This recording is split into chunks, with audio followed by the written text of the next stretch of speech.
এই শোনো না, আমাদের অন্ধবিশ্বাস চ্যানেলটি যারা এখনো সাবস্ক্রাইব করেননি, প্লিজ সাবস্ক্রাইব করে দাও। আর অল্প কিছু সাবস্ক্রাইবার হলে 1 লক্ষ পরিবার হবে। সবাই প্লিজ সাবস্ক্রাইব এবং বেশি বেশি শেয়ার করে দাও প্লিজ। আমার বুকের ভেতরটা অজানা আশঙ্কায় কেঁপে উঠছে ভাইয়া। আমার পবিত্র ফুলটা কাটার আঘাতে অভ্যস্ত নয়। যদিও আঘাতেই তাকে জর্জরিত করা হয়, তখন ওর ক্ষত বিক্ষত শরীরের দৃশ্য সচক্ষে দেখার সামর্থ্য আমার নেই। ভাবতেই তো দম আটকে আসছে, ওই করুণ দৃশ্য আমি সইব কেমনে? তাজরিয়ানের রাহাজারিতে সকলে বিমূঢ় হয়ে যায়। কারো মুখে রানী ইশতেরাজের চোখজোড়াও পানিতে টইটুম্বর হয়ে উঠেছে। ঠোঁটে ঠোঁট চেপে নিজেকে আটকে রেখেছে কেবল। আরশিয়ান সময় নিয়ে চাপা স্বরে বলে, আগেই হার মানছিস কেন? কিচ্ছু হবে না মেহর, ওরা কিছুই করতে পারবে না। তাজরিয়ান তৎক্ষণাৎ সরে এসে রুদ্ধ কণ্ঠে আক্রোশ মিশিয়ে বলল, ওরা কোনো সাধারণ কিডন্যাপার্স নয় ভাইয়া, ওরা টেরোরিস্ট। ওরা মানুষের নামের কলঙ্ক।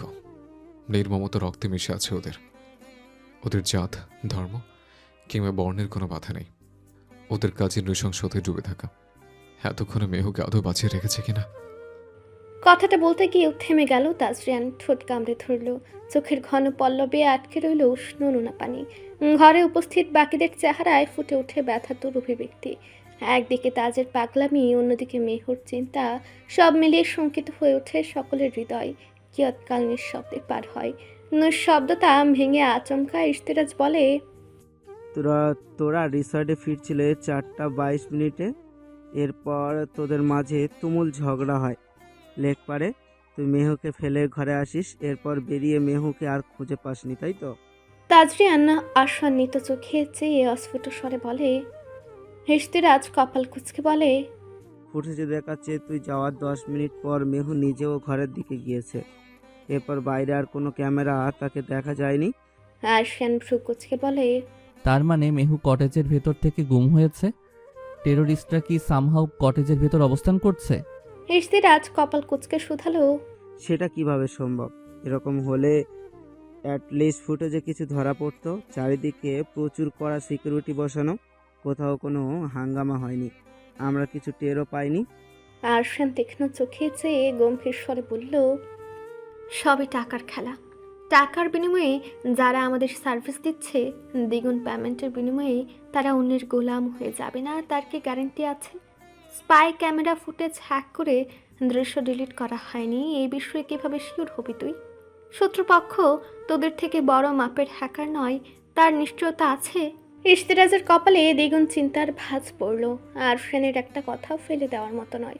অতিরিক্ত চিন্তায় তার মাথা কাজ করা বন্ধ করে দিল রীতিমতো। ফারজানার নির্মল মুখশ্রী দেখে ভয় বাড়ল দ্বিগুণ হারে। ফাঁকা ঢুক গেলে কনফিউজড হয়ে বলল, এখন কি করা উচিত আমাদের? তাজরিয়ান মৃত প্রায় প্রাণীর ন্যায় পড়ে আছে সুপার কর্নারে। প্রিমা এবং ফারজানা ভীষণ উৎকণ্ঠা নিয়ে চেয়ে আছে। আরশিয়ান শান্ত চোখে মেঝের দিকে তাকিয়েছিল। আচমকা রাজ্যের প্রশ্ন শুনে খানিকটা সময় নিয়ে ভেবে অতঃপর বলল, ড্রোন দিয়ে আপাতত পুরো রিসর্ট পুঙ্খানুপুঙ্খভাবে তল্লাশি চালাতে হবে।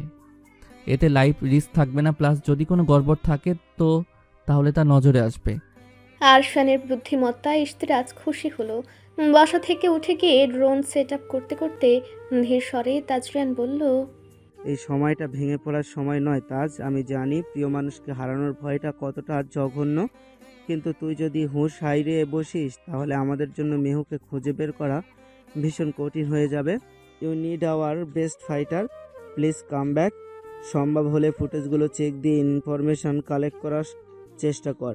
যদি সাপ্লাই কাম হ্যাক করে তাহলে আমাদের প্রত্যেকের লাইফ রিস্ক আছে, এবং খুব সম্ভবত তারা বিরাট কোনো পরিকল্পনার পরশা সাজাচ্ছে। তাজরিয়ান নড়ল না, একবার চোখ তুলে তাকালো না। মূর্তির মতো বসে রইল স্তব্ধ হয়ে। অধিক সুখে মানুষ যেমন পাথর হয়ে পড়ে, ঠিক তেমনই ছিল তার অভিব্যক্তি। ইশতেরাজের বুক ফেটে যাচ্ছিল, অথচ সে নিরুপায়।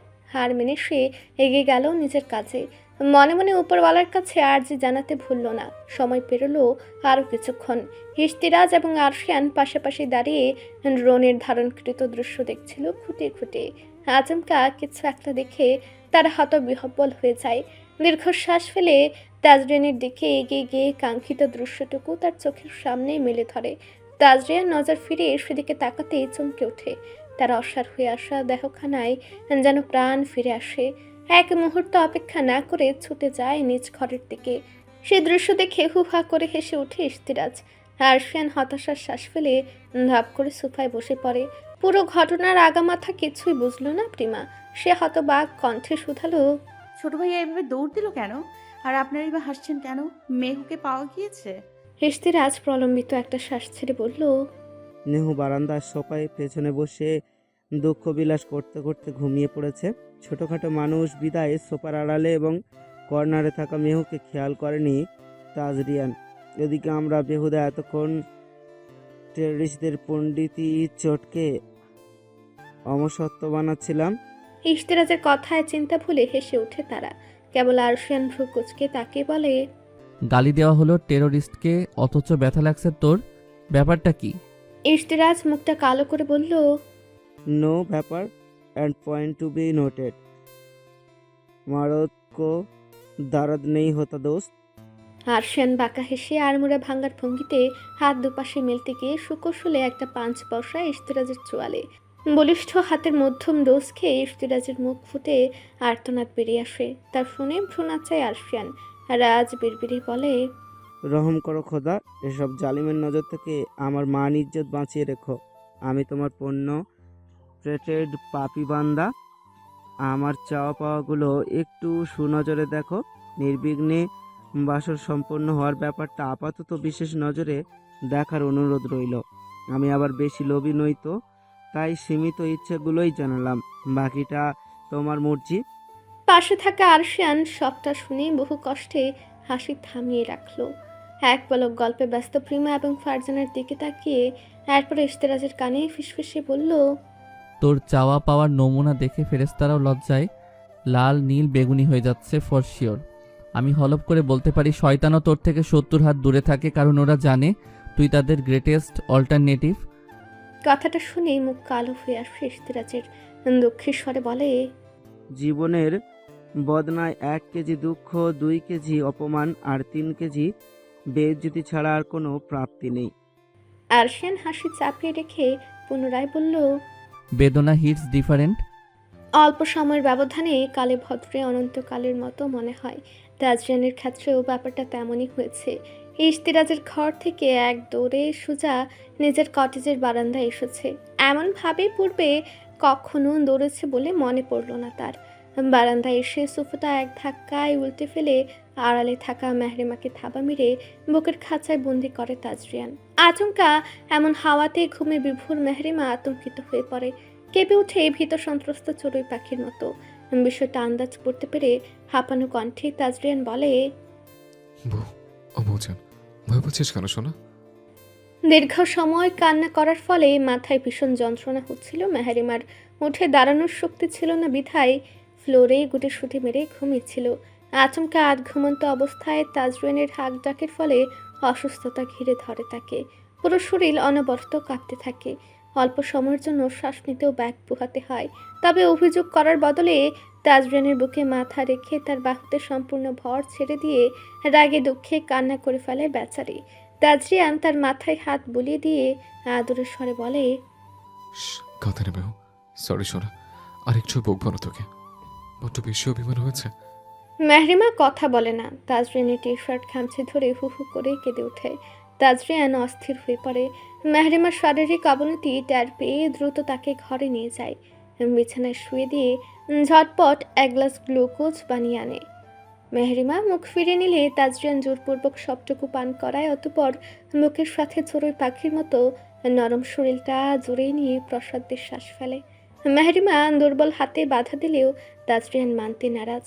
কিয়ৎকাল পর মেহরিমার ছোটাছুটি বন্ধ হতেই তাজরিয়ান গম্ভীর স্বরে বলে, ওখানে লুকিয়ে বসেছিলে কেন?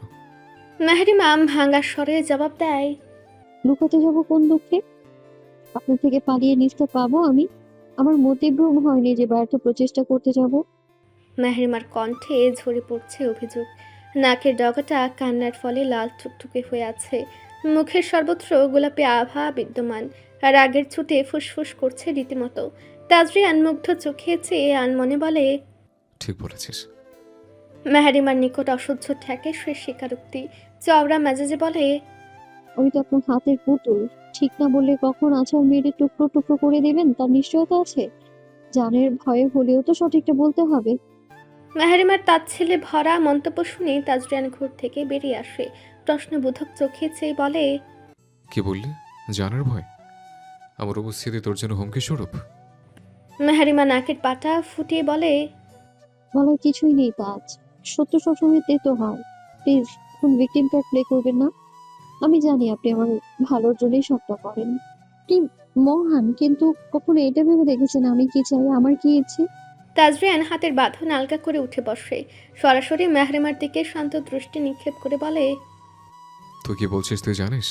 মেহরিমা নিজেও তড়াক করে উঠে তাজরিয়ানের মুখোমুখি বসে রক্তাভ চোখে চেয়ে কম্পিত স্বরে বলল, আলবাত জানি। আমি কোনো ছোট বাচ্চা নই তাজ। আমি একজন অ্যাডাল্ট পার্সন। নিজের জীবনের সিদ্ধান্ত নেওয়ার মতো অধিকার আমারও আছে। আপনার রেস্ট্রিকশন মেনে সবসময় নিজের সকালাত ত্যাগ করতে পারবো না আমি। ফর গড সেক, আমায় একটু শ্বাস নিতে দিন। আপনার পাগলামো দিনকে দিন সীমা অতিক্রম করে যাচ্ছে। আমি জাস্ট হাঁপিয়ে উঠেছি। তাজরিয়ান অপলক চোখে চেয়ে দেখলো তার প্রিয়তমার বিরক্তি প্রকাশ। এবার কেন যেন রাগলো না, ভীষণ শান্ত চোখে চেয়ে বলল।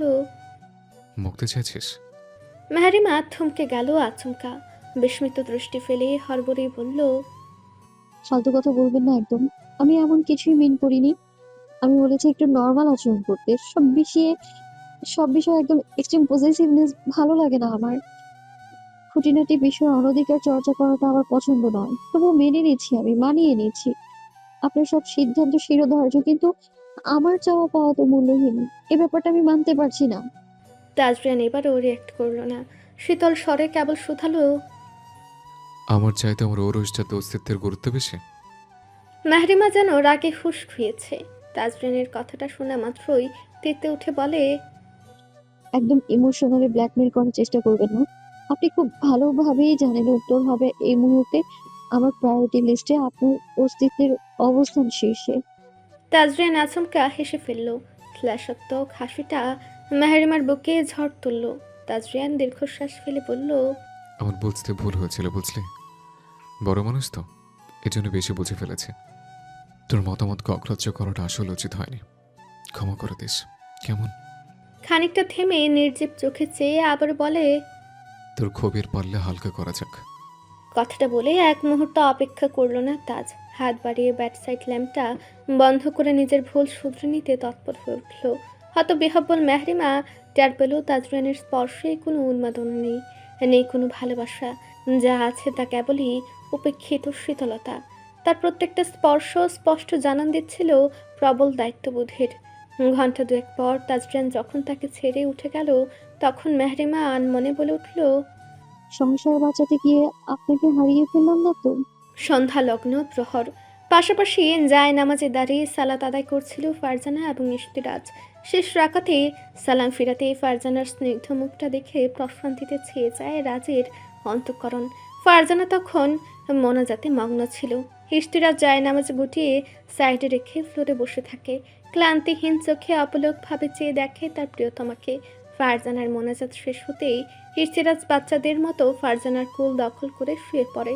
ফারজানা দোয়া পড়ে ইশতিরাজের মাথায় ফু দিয়ে দেয়। অতঃপর শান্ত কণ্ঠে বলে, কি হয়েছে জনাবে? ইশতিরাজ বলিষ্ঠ হাতে পেঁচে ধরে ফারজানার কোমর। অতঃপর তার উদরে মুখ গুজে দিয়ে অস্পষ্ট স্বরে বলে, আমায় ভীষণ বিশ্বাস করেন তাই না? ইশতিরাজের কাণ্ডে প্রথমে একটু অপ্রস্তুত হয়ে পড়েছিল ফারজানা, তবে পরবর্তী প্রশ্নে তার হৃদয় কুঞ্চিত হয়। ইশতিরাজের কাঁধে হাত রেখে বলে, জি, হঠাৎ এই প্রশ্ন? ইশতিরাজ খানিকটা থেমে ম্লান স্বরে শুধালো, যদি কখনো জানতে পারেন যেই হাত আপনি ভরসা সহিত আঁকড়ে ধরেছেন সেই হাত কুলসিত, তখন কি করবেন আপনি? ফারজানা ভেতরে ভেতরে ঘাবড়ে গেলেও নিজেকে শান্ত করে ইশতিরাজের বাহুতে হাত রেখে বলল, এই হাজোড়ার মালিকের মন কতটা স্বচ্ছ সেটা আমার অজানা নয়। আমি কারণ শুনবো, গল্প জানবো, অতপর না হয় সিদ্ধান্ত নিব। ইশতিরাজ হতবাক হয়ে ফারজানার কোমর ছেড়ে তার চোখের দিকে তাকালো। ফারজানার স্বচ্ছ নির্মল এবং কোমল দৃষ্টি দেখে ইশতিরাজের বুক কেঁপে উঠল। লম্বা একটা শ্বাস টেনে বলল, আমার ভয় করছে, ভুল বুঝবেন না তো যদি ভেঙে পড়েন। আপনার চোখে এতদিন শিরোনামহীন অনুভূতি দেখেছি, ওই চোখ জোড়ায় আতঙ্ক দেখার সাধ্য আমার নেই। ফারজানা তার দিকে ঝুঁকে কপালে আলতো করে চুম্বন এঁকে দিয়ে বলল, ঝটপট বলে ফেলুন। মনে করুন আপনার সামনে বিচারক নয়, বরং আপনার পক্ষে উকিল বসে আছে। ইশতেরাজ উঠে বসলো। ফারজানার চোখে চোখ রেখে নোংরা অতীতের ভয়ঙ্কর বর্ণনা দেওয়া অসম্ভব প্রায়। ফারজানার পাশে বসে ব্যারের সাথে হেলান দিয়ে ইশতেরাজ বলতে শুরু করলো, আমার আম্মা ছিলেন শ্যামস্নিগ্ধা রঙের দিক দিয়ে শ্যামলা হলেও তিনি ছিলেন অপূর্ব সৌন্দর্যের অধিকারিণী। তবে এই রূপই ওনার জন্য কাল হয়ে দাঁড়ায়। দীর্ঘ 19 বছরের সংসারে বাবা নামক প্রাণীটা একটু সম্মান কিংবা ভালোবাসা দেয়নি আমার মাকে, কেবল নিজ চাহিদা আর স্বার্থে ব্যবহার করে গেছে। কথাগুলো বলতে গিয়ে ইশতেরাজ এলোমেলো হয়ে যায়। তার কণ্ঠে প্রতীয়মান হয় কম্পন, জোরে আসে কথা। সবটা বুঝতে পেরে ফারজানা তাকে সামলে ওঠার জন্য খানিকক্ষণ সময় দেয়। নিজে উঠে গিয়ে ঘরের লাইট বন্ধ করে। টেবিলের উপর থাকা ক্যান্ডেল হোল্ডারে পরপর 6টা ক্যান্ডেল জ্বালাতেই ঘরটা মোহনীয় আলোয় আলোকিত হয়ে ওঠে। থম মেরে বসে থাকা ইশতেরাজের পানে একবার তাকিয়ে এক গ্লাস পানি এনে তার সামনে ধরে। ইশতেরাজ বাক্য ব্যয় না করে এক নিঃশ্বাসে পুরোটুকু সাবার করে। ফারজানা তার পাশে বসে তার বাহুতে মাথা রেখে এক হাত দিয়ে তাকে জড়িয়ে ধরে বলে, আমি আছি তো। ইশতেরাজের বুক ছিটে বেরিয়ে আসে দীর্ঘশ্বাস। ম্লান হেসে ফারজানার হাতের পৃষ্ঠে মৃদু চুম্বন এঁকে দিয়ে পুনরায় বলল, তুমি আমার জীবনের শ্রেষ্ঠ অর্জন। অনেক কাঙ্ক্ষিত সম্বোধনে ফারজানা চমকালো ভীষণ, তবে মুখ ফুটে এক শব্দ উচ্চারণ করল না। দম ফেলে ইশতেরাজ পুনরায় বলতে শুরু করলো, আমার আম্মা ছিলেন ধানড পরিবারের সন্তান, তবে গায়ের রং কিছুটা চাপা হওয়ার সুপাত্রের সন্ধান মিলছিল না। মিললেও নানাজনের কাউকে পছন্দ হচ্ছিল না। আমার লোভী দাদামশাই এই সুযোগ লুফে নিতে ভুল করেননি। তবে বিলেত ফেরত সুদর্শন ছেলের জন্য প্রস্তাব রাখেন নানাজনের কাছে। বাবা দেখতে রাজপুত্রের মতো ছিলেন, তার উপর পেশায় ছিলেন ডাক্তার। সব মিলিয়ে নানাজানের ভীষণ পছন্দ হয় ওনাকে। নিজের একমাত্র মেয়েকে অজান্তেই তুলে দেন এক নরপশুর হাতে। এতটুকু বলে সামান্য থামলো ইশতেরাজ। ফারজানার মাথাটা বুকের সাথে মিশিয়ে নিয়ে পুনরায় বলতে শুরু করলো, আম্মা বিয়ের সময় দাদামশাই যৌতুক হিসাবে অর্ধেক সম্পত্তি লিখে নিয়েছিলেন বাবার নামে। নানাজান বিশেষ আপত্তি করেননি, কারণ উনি ভাবতেন বাবা একজন দায়িত্ববান পুরুষ। নানার এই ধারণা পাল্টে যায় উনি জানতে পারেন আমার আম্মা বিয়ের প্রথম রাতেই তার স্বামী নামক আসামির দ্বারা অত্যাচারিত হয়েছেন। আম্মার অবস্থা শুনে ছুটে আসেন নানাজান। বিচার সভা বসে, আম্মাজান লজ্জায় সেই আসরে উপস্থিত হননি। বাবা নামক ব্যক্তিটা ছেলের আশ্রয় নিয়ে নানান বানোয়াট কথা বলে তার পেয়ে যায় সেবার। দাদামশাই ও চতুরতা তাকে সেই যাত্রায় বাঁচিয়ে দেয়। তবে তাদের আপোষের পিছনের কারণটা ছিল বড্ড ভয়াবহ। নানাজনের সম্পত্তির উইল ছিল কিছুটা অদ্ভুত। সেখানে উল্লেখ ছিল যদি উনি কাউকে সম্পত্তি লিখে দেওয়ার পূর্বে মৃত্যুবরণ করেন, তবে সম্পূর্ণ অর্থ সম্পদ ফান্ডে চলে যাবে। আম্মার মাধ্যমে বাকি অর্ধেক সম্পত্তি হাতিয়ে নেওয়ার তাগিদে তারা নানাজানকে আশ্বস্ত করে। তারপর আম্মার জীবনে কিছু স্বাভাবিক দিন পার হয়। স্বামীর ভালোবাসা কিংবা যত্ন না থাকলেও মারামারি অথবা গালিগালাজের সম্মুখীন হতে হয়নি ওনাকে। বাবা ছিলেন ভবঘুরে, ডাক্তারি ডিগ্রি অর্জন করলেও পেশা হিসেবে সেটা গ্রহণ করেননি। সংসারের প্রতি মোহমায়ায় ভুলে নিজের মতো দিন দুনিয়া ঘুরে বেড়াতেন তিনি। তার শ্বশুরবাড়ির জাতকালে পৃষ্ঠ হতো আমার আম্মা। নিয়মিত বোধহয় একটু সদয় হয়েছিল। বিয়ের 3 বছরের মাথায় আমার জন্ম হয়। চৌধুরী বাড়ির প্রথম প্রদীপ হিসাবে বলে বেশ খাতির যত্ন পেতাম। আম্মাকেও কাজের মহিলা থেকে পদোন্নতি দেওয়া হয়েছিল। তবে আমার জন্মের পর বাবার মাঝে বিশেষ কোনো পরিবর্তন না আসলেও কিছুটা দায়িত্ববান হয়েছিলেন তিনি। আফসোস কোথায় জানো, আমার মুখে তাকিয়ে হলেও আমার মাকে তিল পরিমাণ সম্মান কিংবা ভালোবাসা উনি দিতে পারেননি। ইশতেরাজের গলার স্বর ভারী শোনায়। ফারজানা 2 হাতে শক্ত করে জড়িয়ে ধরে তার বুকে মুখ গুজে বলে, বেশি কষ্ট হলে বাকিটুকু থাক, পরবর্তীতে না হয় আবার শুনবো। ইশতেরাজ তাকে কোলের উপর বসিয়ে কাঁধে মুখ ডুবে বলে, মানুষ ভাবে আমি ভীষণ স্ট্রং, কিন্তু আদৌতে আমি একজন উইক হার্টেড পারসন। বহু কষ্টে নিজেকে প্রস্তুত করেছি। আজ বলতে না পারলে জীবনে আর কখনো এই সত্য কনফেস করতে পারবো কিনা জানা নেই। আমি জানি আমার ভঙ্গুর অবস্থা তোমায় কষ্ট দিচ্ছে, তবে এই কথাগুলো কারোর সাথে শেয়ার করতে না পারায় ব্যর্থতায় আমি রোজ ঘুমে মরি। আজকে আমায় থামিও না প্লিজ। এই জঘন্য যন্ত্রণায় দায়ভার বইতে বইতে আমি ক্লান্ত। এবার সবটা তোমার নিকট হস্তান্তর করে আমি অবসর নিব। ফারজানা স্পষ্ট টের পায় ইশতেরাজের উন্মাদনা। দম আটকে আসে তার। এই প্রাণোচ্ছল লোকটা এরকম দগদগে ঘা বই বাড়াচ্ছে সেটা আন্দাজও করতে পারেনি ফারজানা। ইশতেরাজের মাথার পেছনে হাত বুলিয়ে দিয়ে ফারজানা ধীর কণ্ঠে বলে, আমি শুনছি। ইশতেরাজ কয়েকটা শুকনো ঢুক গিলে বলতে শুরু করলো, আমার বয়স আনুমানিক যখন 10 মাস, তখন নানাজান গুরুতরভাবে অসুস্থ হয়ে পড়েন। বলা চলে এক প্রকার মৃত্যুশয্যায় ছিলেন তিনি। আম্মা খবর পেয়ে ছুটে যেতে চান, কিন্তু ওনাকে আটকে দেওয়া হয়। শর্তস্বরূপ বলা হয়, যদি আম্মা বাকি অর্ধেক সম্পত্তি নিজের নামে ট্রান্সফার করতে না পারেন তবে আব্বার সংসারের মায়া ওনাকে ত্যাগ করতে হবে। আম্মা প্রথমে রাজি হননি। ফলস্বরূপ আমার দাদি জানের নিকৃষ্ট নির্যাতনের শিকার হন। বাবার মুখের দিকে চেয়েছিলেন মুক্তির আশায়, কিন্তু উনি কোনো পদক্ষেপ নেননি। উল্টে আমাকে কোলে তুলে ঘরে এসে ঘুমের জগতে বিভোর হয়ে যান। নানান পরিসারসিকতার চিন্তার আম্মা বাধ্য হয়ে রাজি হন। দুর্বল শরীরে কঠোর মার কতক্ষণ সহ্য করা যায়। দিন তিনেক পর ক্ষতবিক্ষত শরীরটা নিয়ে আম্মা ছুটে যায় নানাজানের কাছে। আমার নানাজান ছিলেন ধূর্ত মানুষ। সমাজে বিদ্যমান সম্মানের কথা ভেবে মেয়ের গায়ে ডিভোর্সি তকমা লাগতে না দিলেও মেয়েকে দূর থেকেই সেফ রেখেছিলেন তিনি। তবে সেদিনকার মারের দাগগুলো দেখে নিজের ভুলটা স্পষ্টভাবে বুঝেছিলেন। আম্মার থেকে সবটা শুনে নানাজান বাকি সম্পত্তি রাতারাতি আমার নামে লিখে দেন এবং শর্ত দেন যে আমার ভবিষ্যৎ সন্তান ছাড়া এই সম্পদের মালিকানা কেউই পাবে না। এমন অদ্ভুত উইল শুনে আমার বংশের লোকজন বেজাস ক্ষিপ্ত হয়ে যায়। তারা ধৈর্য হারায়নি। তাদের ধারণা ছিল আমি সাবালক হওয়া মাত্র বিয়ে দিয়ে এই উইলের ঝামেলা মিটিয়ে দিবেন। তবে সকলের একটা চাপা ক্ষোভ থেকে গিয়েছিল আমার মায়ের প্রতি। সকলের অদ্ভুতভাবে আম্মাকে এক ঘরে করে দেয়। আম্মা মনোবল হারানোর বদলে ভীষণ খুশি হয়েছিল তাতে। এরই মধ্যে শোনা যায় দুঃসংবাদ, আমার নানাজান ইন্তেকাল করেন। আম্মা ভীষণ ভেঙে পড়েন এই ঘটনায়। তবে সময় সব কিছু ভুলিয়ে দেয়। দিন পেরোতে থাকে, বাড়তে থাকে চৌধুরী বংশের কালো টাকার পাহাড়। তারা প্রত্যেককে নানান ধরনের অপকর্মের সাথে জড়িত ছিল। আমাদের পরিবার জয়েন্ট ফ্যামিলি হওয়ায় সকলে একত্রে বসবাস করত। মজার বিষয় হলো, সময় পরিবর্তনের সাথে সাথে আমার আম্মা আরও বেশি অবহেলিত হতে থাকে।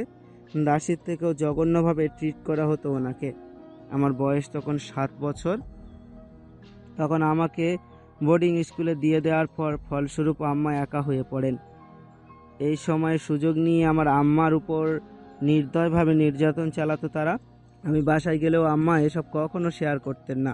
উল্টো নীরবে সবে যেতেন সব কিছু।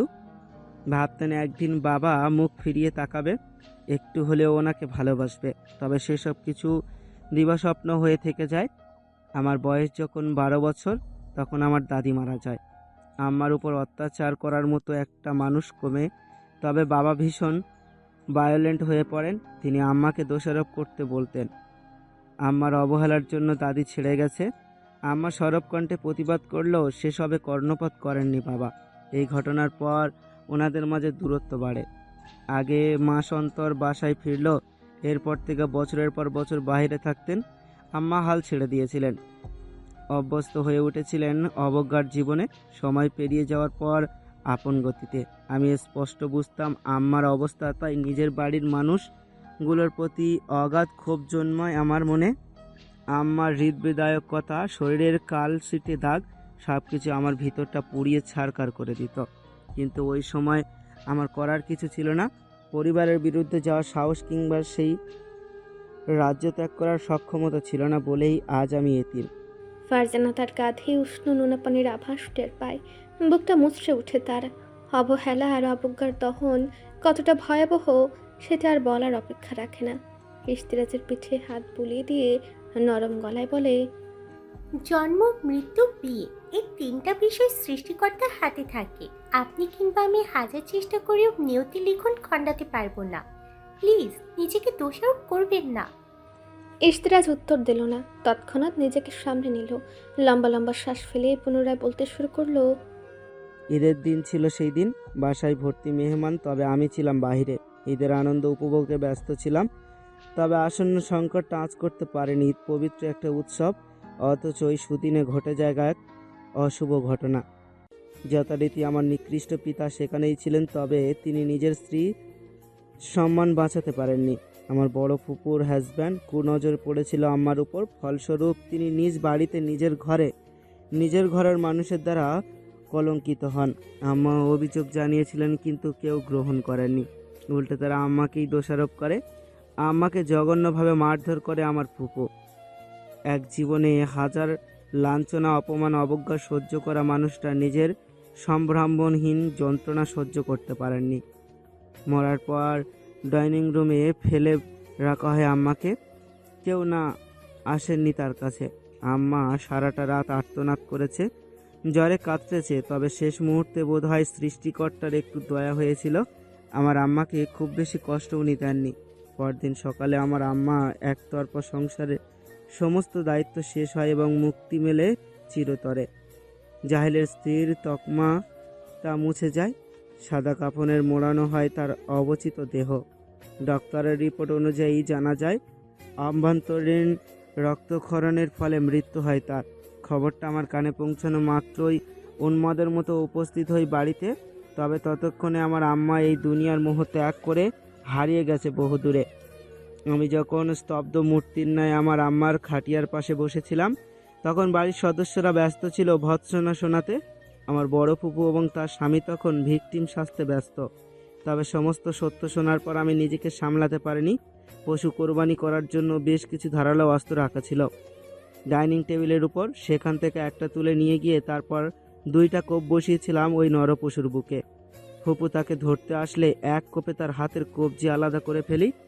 দুজনকেই পরপর কয়েকটা আঘাত করে মৃত্যুর ঘাটে নামিয়ে দিই। সকলের বহু চেষ্টা করেছিল থামানোর, কিন্তু সম্ভব হয়নি। আমি বাড়ির একমাত্র প্রদীপ হওয়ায় দাদাই বেশ আদরে ছিলাম। তিনি চাননি আমার মার্ডার কেসে ফেঁসে যাই। ফলস্বরূপ ভীষণ তাড়াহুড়ো করে আমায় লন্ডনে পাঠিয়ে দেওয়া হয়। তাদের মৃত্যু এখনও অমীমাংসিত কেস, আর আমি ফেরারি আসামি। কথা শেষ হতে ইশতেরাজ থেমে যায়। খানিকটা সময় পেরোলেও ফারজানার সাড়া না পেয়ে তাকে নিজের সম্মুখে নিয়ে আসে। অনুভব করে মেয়েটা কেমন যেন স্তব্ধ হয়ে আছে। ইশতেরাজ তাকে কাঁধ ঝাঁকিয়ে ডাকলে ফারজানা স্তম্ভিত স্বরে শোধায়, আমাকে কেন ভালোবাসেনি উনি? একসাথে থাকলে পশুর প্রতিও তো মায়া জন্মায়। আম্মা তো ওনার অর্ধাঙ্গিনী ছিল, তাহলে? ইশতেরাজ ম্লান হেসে বলে, শুনেছিলাম বাবা অন্য কাউকে পছন্দ করতো, ইভেন ভীষণ রকমের ভালোবাসতো। তবে দাদামশাই নিজের স্বার্থ বিবেচনা করতে গিয়ে তাকে বাধ্য করে নিজের প্রথম প্রেমকে ভুলে যেতে। আব্বা নাকচ করে বাড়ি ছেড়ে বেরিয়ে গেলে দাদামশাই সেই মহিলাকে তুলে এনে নৃশংসভাবে খুন করে এবং গুম করে ফেলে। ওই মহিলাকে কোথার কবরগ্রস্ত করা হয়েছে এই সত্যটা জানার জন্য আব্বা বাধ্য হয়ে আম্মাকে বিয়ে করে এবং বংশের প্রদীপ এনে দেয়। লোক মুখে শুনেছি বাবা সেই কবরের কাছে টিনের ঘর তুলে সপ্তাহ, মাস কিংবা বছর খানেক সময় থাকতেন। ফারজানা শিউরে উঠে বলে, কি আশ্চর্যের বিষয়, তাই না? আম্মা ওনার স্ত্রী হওয়া সত্ত্বেও ওনার ভালোবাসা পেলেন না, অথচ ওই নারী প্রেমিকা হওয়ার পরও আব্বার সমগ্র হৃদয় জুড়ে কেবল তারই বসবাস ছিল। ইশতেরাজ তাচ্ছিল্য হেসে বলল, এটার জন্য বাবাকে বিরাট মূল্য চুকাতে হয়েছে। ফারজানা চোখ তুলে অবাক কণ্ঠে শোধায়, কিসের মূল্য? ইশতেরাজ অনুভূতিহীন কণ্ঠে বলে, আমার মৃত্যুর পর বাবার সাথে একটাবারও কথা বলেননি আমি। ইভেন ওনার মৃত্যুর আগেও আমাদের মাঝে কোনো প্রকার কোনো বাক্য বিনিময় হয়নি। উনি ভীষণ অনুতপ্ত ছিলেন। মৃত্যুসজ্জায় থাকার সময় নানাভাবে আমার সাথে যোগাযোগ করার চেষ্টা করেন, কিন্তু আমি রেসপন্স করিনি। ওনার শেষ চাওয়া ছিল আমি যেন ওনার দাফন কাজে অংশগ্রহণ করি, অথচ আমি দেশেই যাইনি। ওনার মুখটা শেষবারের মতো দর্শন করিনি। আমার কাঁধে ওনার লাশের খাটিয়াটা ওঠেনি। অবহেলার দহন কতটা নির্মম সেটা একটু হলেও অনুভব করিয়েছি আমি ওনাকে। ফারজানা হতভম্ব চোখে দেখে তার পাষাণ পুরুষকে। কতটা ঘৃণা জমলেই মানুষ এতটা আতাত হয় সেটা স্পষ্ট টের পেল ফারজানা। ইশতেরাজের চোখে মুখে লেপে থাকা বিষণ্ণতা জানান দিচ্ছে তার ভেতরে চলমান তাণ্ডব লীলার।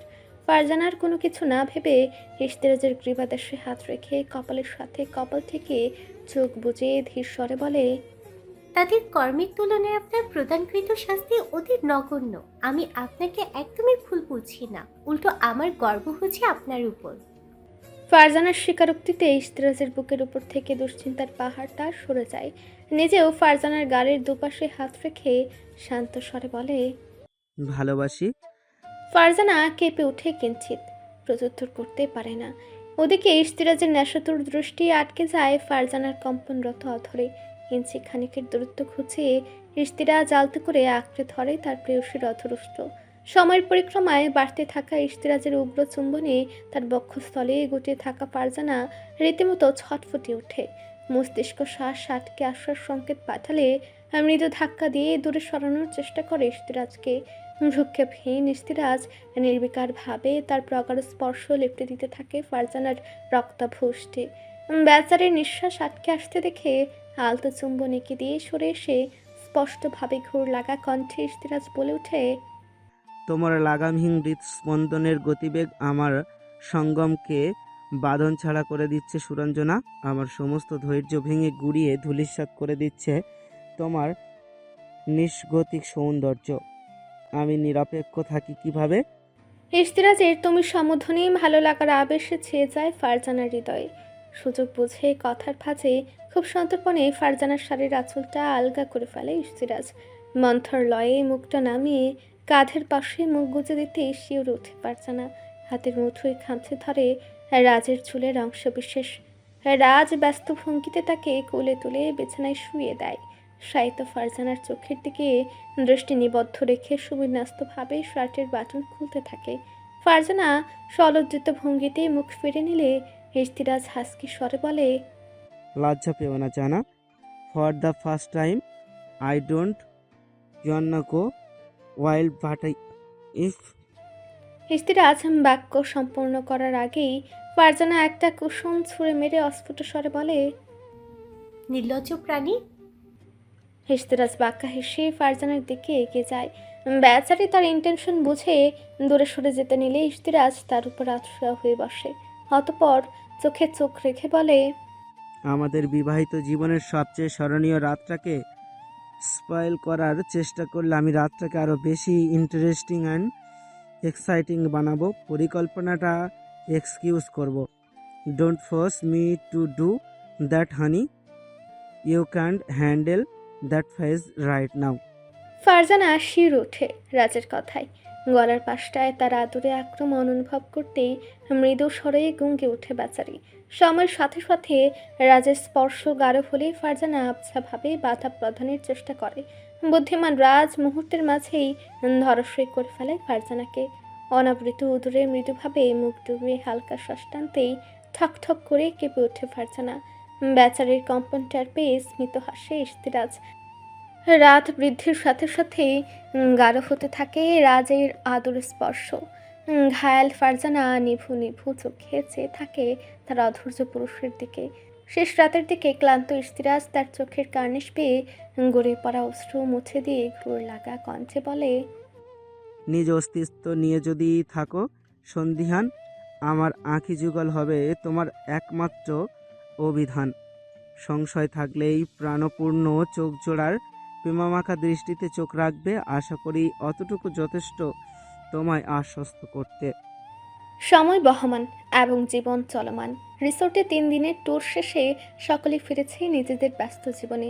ট্যুর শেষে ফিরতেই আরশিয়ান এক প্রকার ব্ল্যাকমেইল করে তাজরিয়ানের কাঁধে কোম্পানির দায়িত্ব সঁপে দিয়ে নিজেকে ভার মুক্ত করেছে। প্রিমার কন্ডিশন দেখে তাজরিয়ানও নাকচ করতে পারেনি। নিজের প্রতিশ্রুতি ভঙ্গ করে চৌধুরী ইন্ডাস্ট্রিতে সিইও পদে নিযুক্ত হয়েছে। কর্মব্যস্ততা এবং ব্যক্তিগত জীবনের নানাবিধ সংগ্রামের ফাঁকে সময় কিভাবে পেরিয়ে গেছে কেউ টেরই পায়নি। প্রিমার প্রেগন্যান্সির 33 সপ্তাহ চলমান। উদরটা তুলনামূলকভাবে স্ফীত হলেও আগের তুলনায় বড় বেশি রোগা হয়েছে তার দেহের করণ। প্রেগন্যান্সির পুরো জার্নিতে তেমন একটা জটিলতার মুখোমুখি হতে হয়নি, তবে শেষ মুহূর্তে সে অসুস্থতা যেন জেঁকে ধরেছে প্রিমাকে। ইদানিং একটুতেই বড্ড হাঁপিয়ে পড়ে বেচারি, মেজাজ হয়ে উঠে তিরিক্ষি। ডাক্তার বলেছেন ঘুম কম হওয়ার দরুন এসব সমস্যা হচ্ছে, তবে প্রিমার মন মানতে নারাজ। নানান প্রকার দুশ্চিন্তা তার ছোট্ট মনে বাসা বেঁধেছে। সাধারণত সারা রাত জেগে থেকে শেষ রাতের দিকে একটু ঘুমায় প্রেমা। গতকাল কেন যেন একটু ঘুমাতে পারেনি। আরশিয়ান তাকে ঘুমন্ত ভেবে ভোরবেলা উঠে জগিং করতে বেরিয়েছে। মহাশয় ওয়ার্কআউট শেষে তবেই ফিরবেন। প্রেমা কিছুক্ষণ শুয়ে থাকার পর বিরক্ত হয়ে ড্রয়িং রুমের সোফায় এসে বসেছে। সাত সকালে তাকে জাগ্রত অবস্থায় দেখে আরিয়ান চৌধুরী চিন্তিত স্বরে বলেন, শরীর ঠিক আছে আম্মা? প্রেমা মলিন মুখে হাসি ফোটানোর চেষ্টা করে বলে, বাবা। আরিয়ান চৌধুরী তার ক্লান্ত মুখশ্রী অবলোকন করে তার মাথায় হাত রেখে বলেন, সব ঠিক হয়ে যাবে আম্মা, একটু ধৈর্য রাখেন। সৃষ্টিকর্তা সহনশীলদের ভীষণ পছন্দ করেন। প্রেমার বুক ভার হয়ে আসে। বলতে পারে না হৃদয়ে জমে থাকা আশঙ্কার কথা। শুকনো ঢুক গেলে অল্প একটু সময় নিয়ে ধীরে সুস্থে বলে, জি। আরিয়ান চৌধুরী কথা বাড়ালেন না। ওনার অভিজ্ঞ চোখজোড়া ঠিকই বুঝলো প্রেমার মনের উৎকণ্ঠা। মনে মনে ভেবে রাখলেন আরশান ফিরলে তার সাথে কথা বলে নেবেন।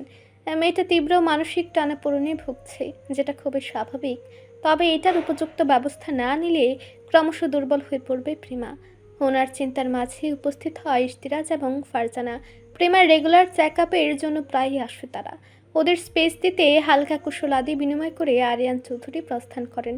কয়েক কদম এগিয়ে এসে প্রেমার পাশের সোফায় বসতে বসতে ফারজানা বলে, চোখ মুখে এই হাল কেন তোর? রাতে ঘুমাসনি? প্রেমা ক্লান্ত স্বরে বলে, ইদানিং ঘরে ঘুম কম হয়। গতকাল কেন যেন একটু ঘুমোতে পারিনি। উনিও জেগেছিলেন সারাটা রাত। কথাটা বলার সাথে সাথে একটা দীর্ঘশ্বাস বেরিয়ে আসলো। ইশতিরাজ ততক্ষণে প্রেমার পাশের সোফায় গিয়ে বসেছে। প্রেমার কথা শুনে আচমকা তার মনটা খারাপ হয়ে গেল। একই ফার্স্ট প্রেগন্যান্সি, তার উপর ট্রিপলেট। সবটা সামলাতে বেশ হিমশিম খাচ্ছে বেচারি। তুলনামূলকভাবে একটু বেশি সাফার করতে হচ্ছে। 6 মাস পেরোনোর পর প্রেমার অবস্থা খানিকটা নাজুক হয়ে পড়ে।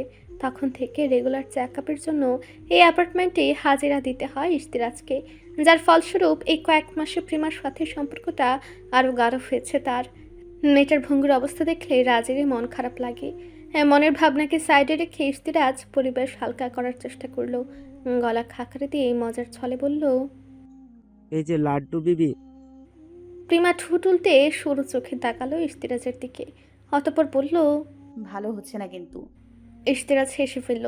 ব্যাগ থেকে প্রেশার মাপার যন্ত্রটা বের করে বলল, তোমার মন খারাপ থাকলে আমারও ভালো লাগে না রূপাঞ্জেল। আমি চাই তুমি সবসময় হাসি খুশি থাকো।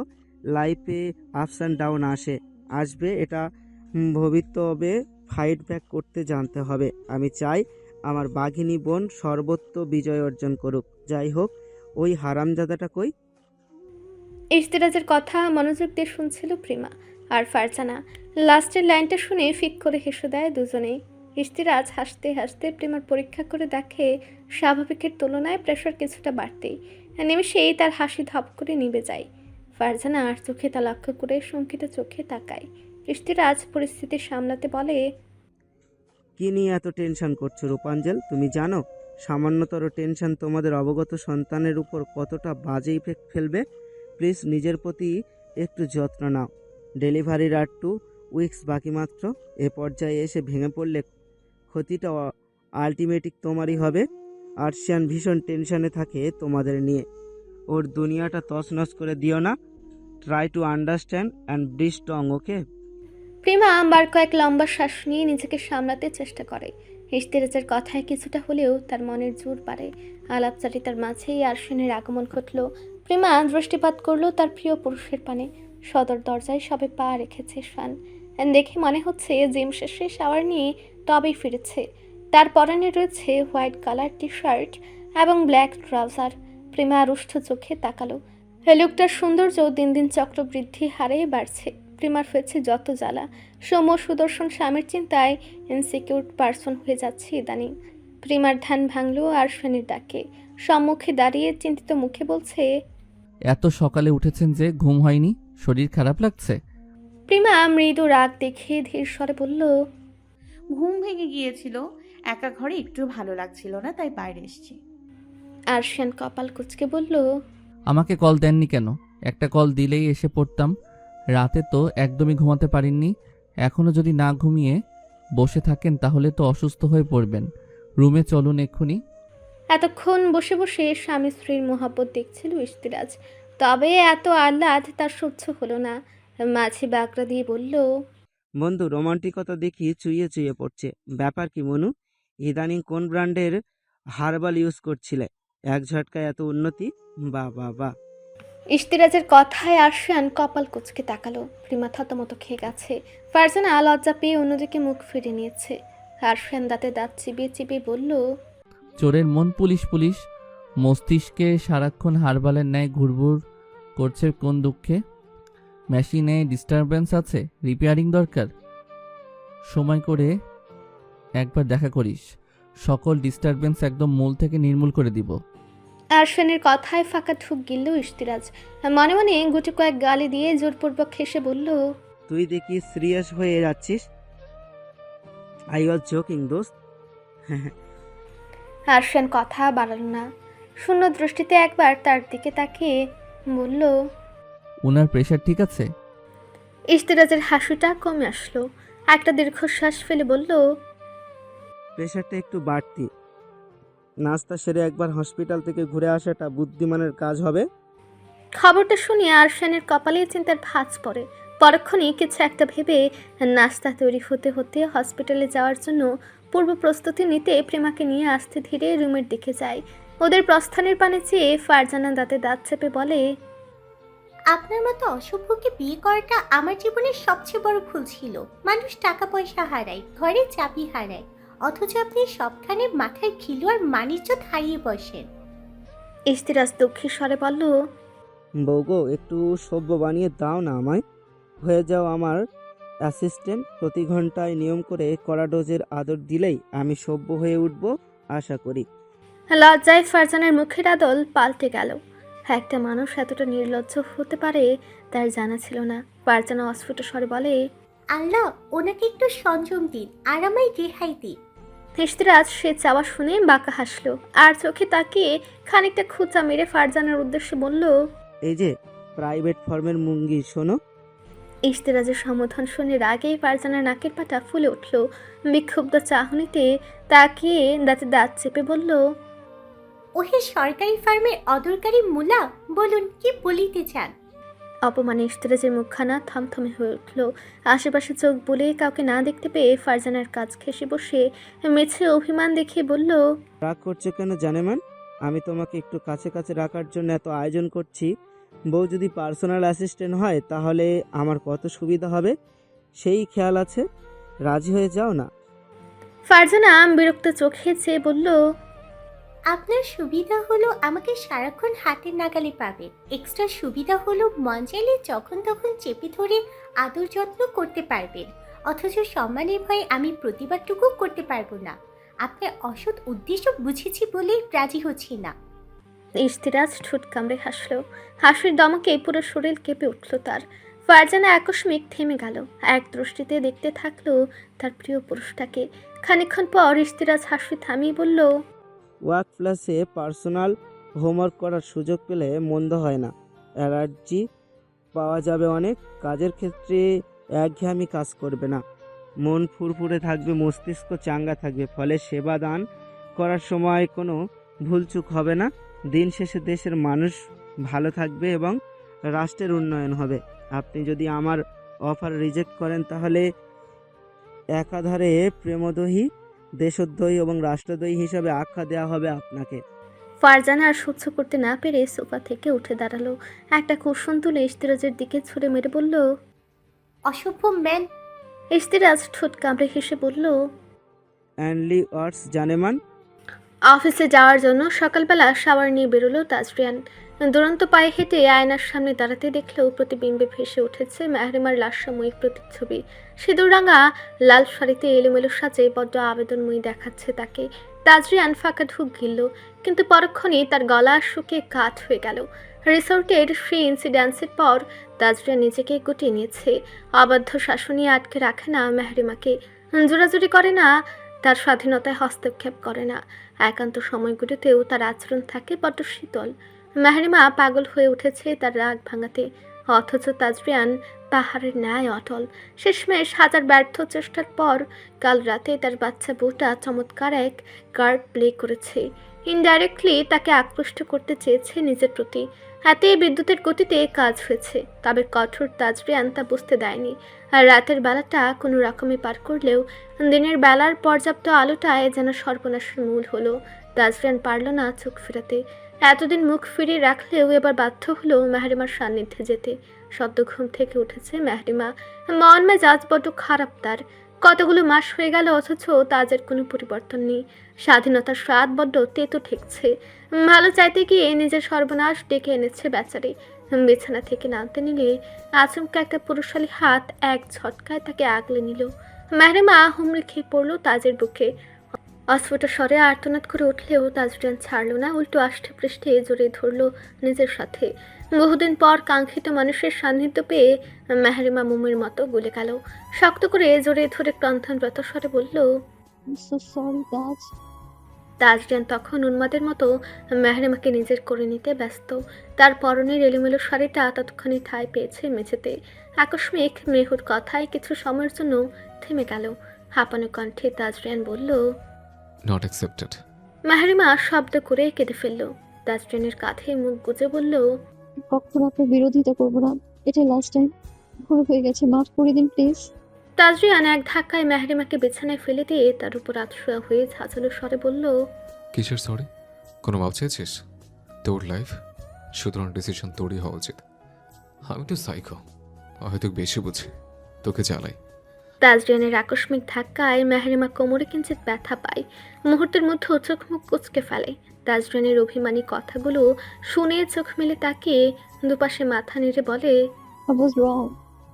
তাজরিয়ান খানিকটা শান্ত হয়। সামান্য একটু ঝুঁকে এসে মেহরিমার কপালে কপাল থেকে ধীর স্বরে বলে, তুই তো অবুঝ কেন শোনা? কেন বলছিস না নিজের ভালোটা? তুই কতটা উইক সেটা জানিস না?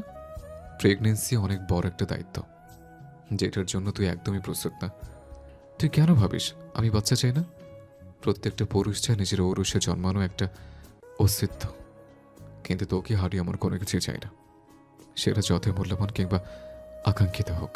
মেহরিমা বুঝলো তাজরিয়ানের কথাগুলো। কিছু একটা ভেবে ভয়ও পেল। ঠোঁটজোড়া তীর তীর করে কেঁপে উঠল তার। তাজরিয়ান এক দৃষ্টিতে দেখছিল তার পিচ্ছি বউটাকে। বড্ড বেশি কষ্ট দিয়ে ফেলেছে বেচারিকে। দীর্ঘ দূরত্বে এসে নিজেও হাঁপিয়ে উঠেছে। যতটুকু শাস্তি প্রাপ্য ততটুকু মেহরিমা ভোগ করেছে। এরপর বাচ্চার প্রসঙ্গে আবদার করা কিংবা জেদ ধরার চেষ্টা করার সাহস পাবে না সে। কথাগুলো ভেবে মনে মনে হাসল তাজরিয়ান।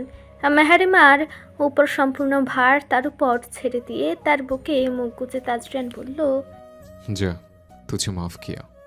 গানের সুর টেনে মজার ছলে বলল তাজ। ওদিকে তাজরিয়ানের ভারে আটকে উঠে মেহরিমা চাপা গলায় বলল, সরুন প্লিজ, আল্লাহ, দম বন্ধ হয়ে গেল আমার। তাজরিয়ান ডিগবাজে খেয়ে পাশে শুয়ে মেহরিমাকে নিজের উপর টেনে নিয়ে হাসতে হাসতে বলল, আমার ভার সইতে পারিস না, আবার আমার বাচ্চার আম্মা হতে চাস? হ্যাভ সাম শরম মেহু। মেহরিমা জোরে সুরে শ্বাস ফেলছে। এক মুহূর্তের জন্য সত্যি ওর দম বন্ধ হয়ে আসছিল। তাজের কথা শুনে ভয়কে সাইডে রেখে সাহস করে বলল, একটা কথা বলার ছিল। তাজরিয়ান হাস্যোজ্জ্বল স্বরে বলল। কি কথা বলছেন? তাজরিয়ানের বুকে মাথা রেখে চোখ বুজে মেহরিমা ভারত গলায় আমতা আমতা করে বলল, আমি প্রেগনেন্ট। তাজরিয়ান মজার মুডে ছিল। আচমকা ভুলভাল কথা শুনে বলল, বেড়া মানুষ ডিম পারতে পারে? গাধে কোথাকার। মজা করছিস ভালো কথা, অ্যাটলিস্ট যুক্তি কিছু বল। বাই দ্য ওয়ে, ফালতু যোগ ছিল। মেহরিমা ভয়ের চোটে ভুল কথা বলে ফেলেছে। লম্বা একটা শ্বাস টেনে ধীর গলায় বলল, আমি প্রেগনেন্ট তাজ। তাজরিয়ানের মুখের হাসিটা ধপ করে নিভে যায়। চোখ দুটো অজান্তেই বড় বড় হয়ে যায়। বিস্মিত হয়ে ধরফরে উঠে মেহরিমাকে মুখে বসিয়ে হড়বড়িয়ে জিজ্ঞেস করে, কিসব বলছিস? মাথা ঠিক আছে? এটা কিভাবে সম্ভব? আমি আমি যথেষ্ট সাবধানতা অবলম্বন করেছি। কেমনে কি? মেহরিমা মাথা নিচু করে ঠোঁট কামড়ে বলে উঠে, জানি না, আমি হয়ে গেছে, গতকাল টেস্ট করিয়ে শিওর হয়েছি। তাজরিয়ান বিস্ময়ী কথা বলতে ভুলে যায়। অদ্ভুত অনুভূতি হচ্ছে তার। কিভাবে রিয়েক্ট করা উচিত, কি বলা দরকার কিংবা কি করবে কিছুই বুঝছে না। স্রেফ আহাম্মকের মতো তাকিয়ে আছে মেহরিমার দিকে। আবেগের তাড়নায় আচমকা মেহরিমার অনাবৃত উদরে হাত রেখে বলল, তোর পেট তো এখনো সমতলে আছে মেহু, ওর এক্সিস্টেন্স আমি অনুভব করতে পারছি না। ও কি ঘুমাচ্ছে এখন? তাজরিয়ানের বোকা বোকা কথায় মুখ তুলে তাকালো মেহরিমা। তাজরিয়ানের কম্পনরত হাতের উপর হাত রেখে বলল, আপনি পাগলামো করছেন। ভ্রূণের অস্তিত্ব এত দ্রুত বোঝা যায় না তাজ। তাজরিয়ান হুঁশে ফেরে, নিজের ইমোশন সামলাতে দু হাতে মুখ ঢেকে ফেলে। মেহরিমা তার কাঁধে হাত রাখলে আকস্মিক তাজরিয়ান আবেগপ্রবণ হয়ে তাকে জড়িয়ে ধরে ক্রন্ধনরত স্বরে বলে, আমি হ্যাপি মেহু, আমার সন্তান আসছে, আমি বাবা হব। কদিন পর আমার কোলে একটা ছোট্ট কোমল অস্তিত্ব থাকবে, যেখানে একসময় আমাকে বাবা বড় ডাকবে। তুই বুঝতে পারছিস কত সুন্দর ব্যাপারটা? মেহরিমা আবেগ আপ্লুত হয়ে পড়ে তাজের কথায়। তাকে জড়িয়ে ধরে আনমনীভাবে যা হয় ভালোর জন্যই হয়। চেঞ্জিং রুমে বিরস মুখে বসে আছে প্রিমা। সে বলেছিল ফ্রক পরাতে, কিন্তু তাতে ঘোর বিপত্তি প্রকাশ করে আরশিয়ান। জোর করে ম্যাটারনিটি ড্রেস পরায় বেচারিকে। প্রিমা মুখ ফুলিয়ে রাখলেও সেটা গ্রাহ্য করে না, উল্টো ফ্লোরে বসে প্রিমার ফোলা ফোলা পায়ে কমফোর্টেবল স্নিকার্স পরিয়ে দেয়। কাজ শেষ হতেই প্রেমাকে পাজা কুলে তুলে ঘরে নিয়ে আসে আরশিয়ান। তাকে বিছানায় বসিয়ে আয়নার সামনে গিয়ে নিজের চুলগুলো সেট করতে থাকে। তা দেখে বিছানায় আতশোয়া হয়ে প্রেমা বিড়বিড়িয়ে বলে, হ্যাঁ, রং ঢঙের শেষ নাই। নিজের সাজবে শাকিব খান আর আমাকে বানিয়ে রাখবে সকিনা বিবি। বারোটা যাত্রাই আসলে হিংসুটে। আরশিয়ান আর চোখে নিজের অভিমানী বউকে দেখছিল। প্রেমাকে বিড়বিড় করতে দেখে মৃদু হাসে আরশিয়ান। প্রেগন্যান্সির লাস্ট কয়েক মাসে প্রিমার মাঝে আমূল পরিবর্তন এসেছে। ঘন ঘন মুড সুইং হয় তার। আরশিয়ান বিপাকে পড়লেও খুব ভালো মতো সামলে নিয়েছে সবটা। কেন জানি প্রিমার ক্ষেত্রে কোনো ধরনের বিরক্তি কিংবা ক্লান্তি কাজ করে না তার। আচমকা ব্যথাতুর আওয়াজে শুনে আরশিয়ানের ধ্যান ভাঙে। হাতের হেয়ার কম্বোটা ফেলে তৎক্ষণাৎ প্রিমার কাছে গিয়ে জিজ্ঞেস করে, কি হয়েছে প্রেম? বাবু কিক মেরেছে? পেইন হচ্ছে? প্রিমা তলপেটে হাত রেখে চোখ মুখ খিচিয়ে বলে, আপনার মতোই জল্লাদ হয়েছে আপনার ছানাপো না। একটু বোঝে না আমার দুঃখ, খালি কষ্ট দেয়। আরশিয়ান ভয় পেয়ে গিয়েছিল। নর্মাল পেন শুনে তার কলিজায় পানি আসে। প্রিমার পাশে বসে তার উদরে হাত রাখতে টের পায় তার অনাগত সন্তানদের উপস্থিতি। বড্ড বেশি ছটফট করছে তারা। ব্যথার তীব্রতায় ক্ষণে ক্ষণে চোখ মুখ কুচকে আর্তনাদ করে উঠছে প্রিমা। আরশিয়ান উদরে হাত বুলিয়ে অসহায় কণ্ঠে বলে, এত নড়াচড়া করে না বাবা, আম্মু ব্যথা পাচ্ছে তো। এই তো আর মাত্র কয়টা দিন, এরপর বেরিয়ে এসে যতক্ষণ খুশি ফুটবল খেলবে। আপাতত একটু শান্ত থাকো প্লিজ।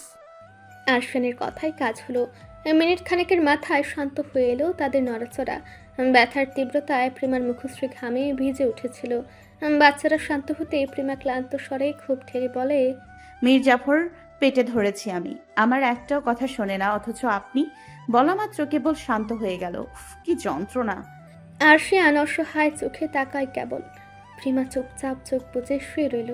শরীর খারাপ লাগছে তার, তবে আরশিয়ানকে কিছুই জানালো না। প্রেমাকে ওভাবে শুয়ে থাকতে দেখে আরশিয়ান মৃদু স্বরে বলল, শুয়ে পড়লেন যে, নাস্তা সেরে বেরোতে হবে তো।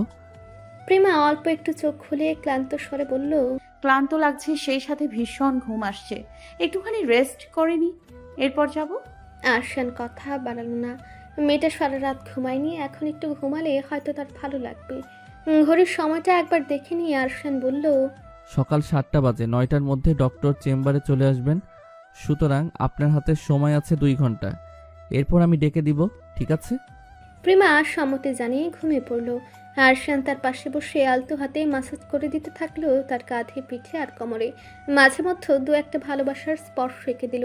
হুট করেই অফিসিয়াল কল আসে। আরশিয়ান গেল ড্রয়িং রুমের দিকে। প্রায় ঘন্টাখানেক কথা বলার পর আকস্মিক কাঁচ ভাঙার শব্দ শুনে দৌড়ে ঘরের দিকে আসলো। ভেতরে ঢুকতে আরশিয়ানের পদযুগল থমকে গেল। ভেতরকার দৃশ্য দেখে তার পৃথিবী দুলে উঠল রীতিমতো। হসফট স্বরে বলল, প্রেম। প্রিমা বেকায়দায় পড়ে আছে মেঝেতে। চারিদিকে ছড়িয়ে আছে ফ্লুইড মিশ্রিত রক্ত আর কাঁচ ভাঙা টুকরো। হাঁপড়ের ন্যায় ওঠানামা করছে তার বক্ষপট। প্রিমার তীক্ষ্ণ আর্তনাদে উপস্থিত হয়েছে সকলে। ইস্তিরাজ উৎকণ্ঠিত হয়ে আরশিয়ানকে ধাক্কা দিয়ে বলে, তুই মেরে দাঁড়া সেখানে, শীঘ্রই ড্রাইনিং ম্যান। আরশিয়ানের যেন হুঁশ ফেরে। কয়েক কদম এগিয়ে গিয়ে ধপ করে বসে পড়ে প্রিমার রক্তাক্ত দেহের পাশে। তার অবিচল দেহটা আঁকড়ে ধরে থেমে থেমে বলে, তুমি আমায় ফাঁকি দিয়ে চলে যেতে পারো না প্রেম। তখনও জ্ঞান ছিল প্রিমার।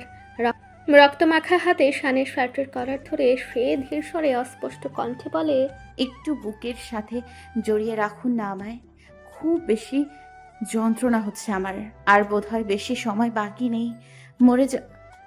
আর বলতে পারল না প্রেমা। পুরো শরীরে আচমকা তীব্র ঝাঁকুনি বয়ে গেল, চোখ দুটো স্থির হলো, একই সাথে গোটা শরীর শক্ত হয়ে আসলো। আরফানের কলার আঁকড়ে রাখা হাতটা ধপ করে পড়ে গেল।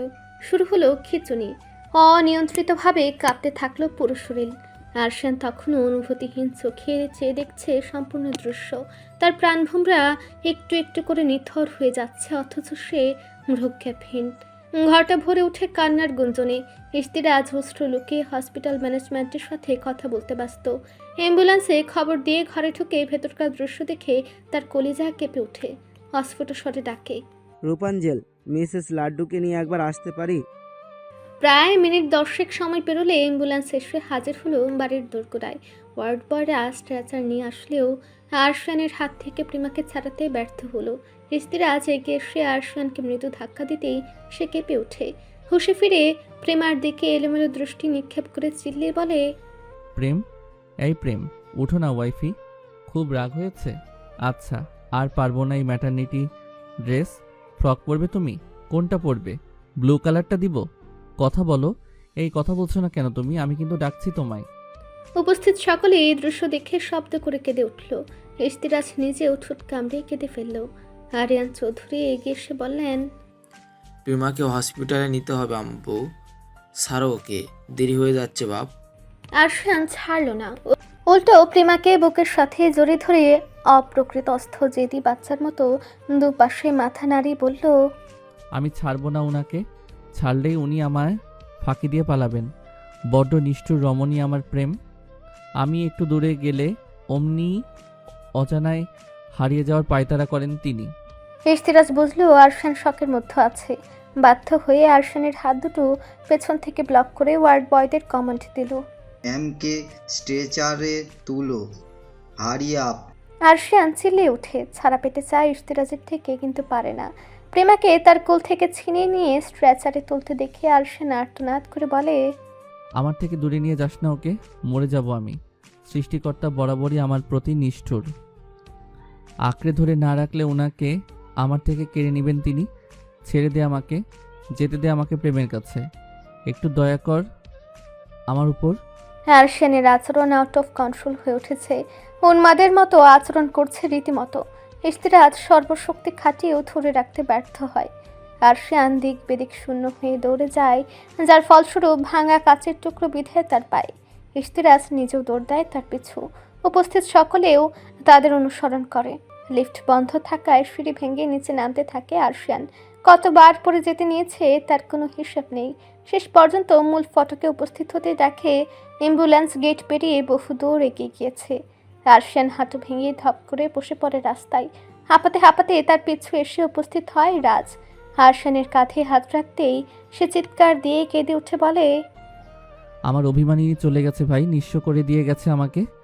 কুয়াশা জড়ানো শীতের সকাল, পূর্ব আকাশে তখনও সূর্য ওঠেনি। প্রভাতের অস্পষ্ট কুয়াশা ভেদ করে কবরস্থানের মূল ফটকে এসে থামলো একটি গাড়ি। ভেতর থেকে নেমে আসলো 6 ফুট উচ্চতার দীর্ঘদেহী এক পুরুষ। শুভ্র পাঞ্জাবি পরিহিত পুরুষটা স্লিভ গুটিয়ে নিয়ে কলপারের দিকে এগিয়ে যায়। অভিব্যক্তিহীনভাবে ওজো শেষে এগিয়ে যায় নির্দিষ্ট গন্তব্যের দিকে। গন্তব্যস্থলে পৌঁছতে থমকে যায় পুরুষটির দৃঢ় কদম। কাঙ্ক্ষিত কবরটা নজরে আসতেই আরশান হাঁটু ভেঙে ধপ করে বসে পড়ল।